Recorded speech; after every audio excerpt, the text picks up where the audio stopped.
তখন আমার মেয়ে 2 মাসে। আচ্ছা। আর আমাকে কেউ কিছু জানায়নি, বড় ধরনের কিছু হয়েছে জানায়নি। তারপরে আবার রাত্রেবেলা ওর সঙ্গে কথা হলো ফোনে, বললো না আমি ঠিক আছি, তাই অত কিছু মনে হয়।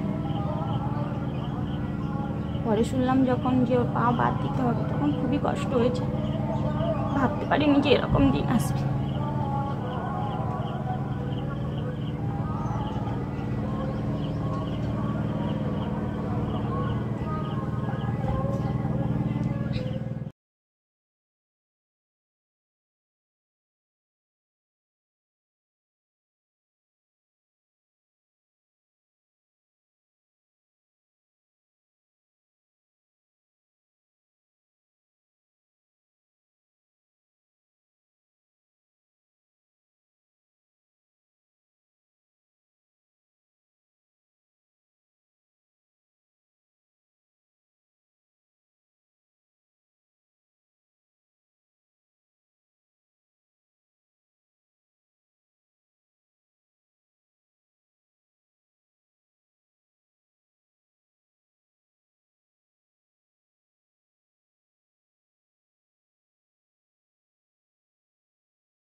ভাই, তোমার এইভাবে কতদিন চলছে?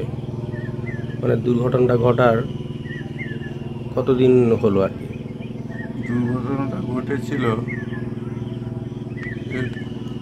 2021 সালে 25/5 রিয়াজ ঝড়ের দিন। ইয়াস ঝড়ের দিন? হ্যাঁ, আচ্ছা, কীভাবে ওই ঘটলো? 12টা নাগাদ হ্যাঁ। একজনের ট্রলারের মাঝিকে ছাড়তে গেছিলাম, তারপর থেকে অ্যাক্সিডেন্ট হয়। তারপর থেকেই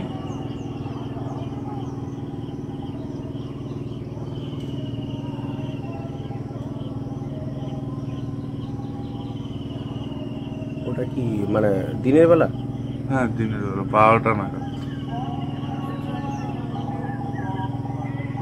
তোমরা বাইকে ছিলে নাকি? বাইকে দাঁড়িয়েছিলাম, একটা সাইড থেকে গাড়ি এসে ধাক্কা মেরে এই অবস্থা হয়েছে।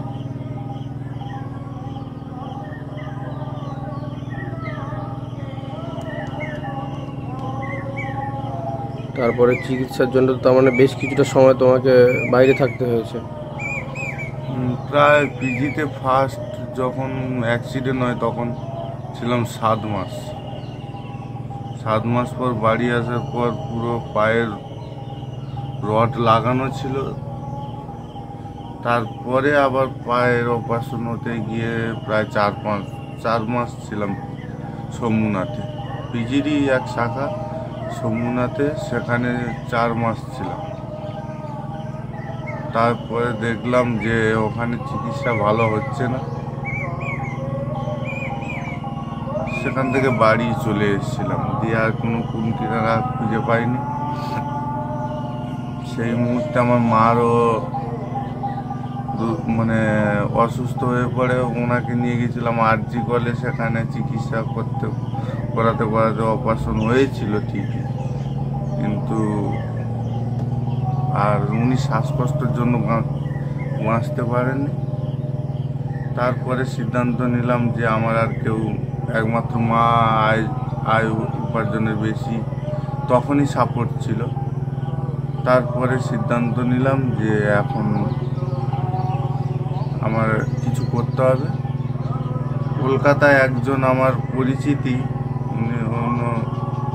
ওনারই সুপারিশে আমি পিয়ারলেসে গিয়ে যোগাযোগ করে মোটামুটি ডাক্তারবাবু ডক্টর নিখিলেশ দাস, উনি আমার অপারেশন করেছিল।